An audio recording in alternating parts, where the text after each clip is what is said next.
Chapter 23.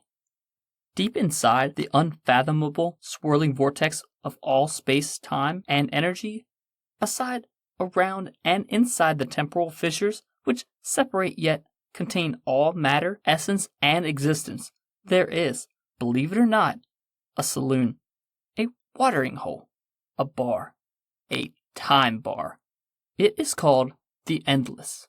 It is generally frequented by one man, albeit one man with many faces.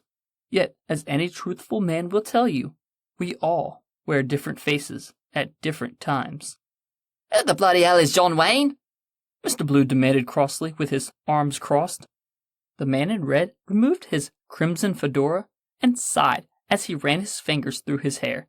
An earthling, obviously. Earth? Again with Earth? Why does everything we do have to do with that backwater? Mr. White began a tirade, yet was immediately shut down by his future High Lord incarnation. This is different, the man in red cautioned, silencing his former Gallifreyan self. Mr. Blue's eyes narrowed in disbelief. How? The man in red pressed a button under the bar ledge. Courtesy of the architect. The architect, sure. Mr. White rolled his very tired eyes.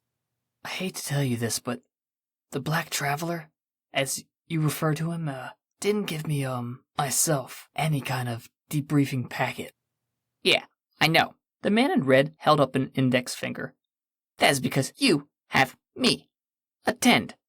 The crimson-clad alien activated the large holographic monitor which materialized behind the bar. It hazily registered an image, becoming clearer until the travelers were thoroughly taken back by the horrendous ugliness of the landscape. It was London, or it should have been London. Now it smoldered in desolation. The beautiful, ancient, bustling hub of Eastern European culture lay in ruins. Skyscrapers were skeletons. London Tower had been laid waste.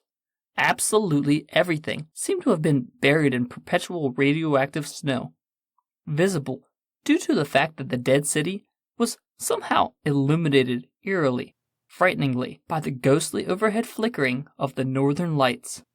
Mr. Blue nodded. Oi, it's fine. He traipsed over to the table, plopping down amiably. I've seen this type of catastrophe before. Other planets, right? Plenty. All we need to do is nip back to the start, try to get to the opposing sides, smooth things out like... Then it's time for tea, mate. Or a pint. All in a day's work. The man in red breathed out heavily, his exhale puffing out his cheeks as he asked, And just what year would you say this is? 3049, easy. Mr. Blue grinned, sliding his hand over his platinum crew cut. The man in red answered, Not even close. He looked at Mr. White. You have a guess? The proto-traveler thrust his hands deep into his white trench coat. Pfft, take late 2500s? Wrong. The man in red turned away from the hologram. Post-World War III. All animals larger than rats are extinct. Any upper atmosphere virtually deadly. This planet, this Earth, is now dead, and the year is 1991. A stunned silence filled the Endless. The man in red nodded at the befuddled gazes of his former selves. I'm guessing now I have your full attention.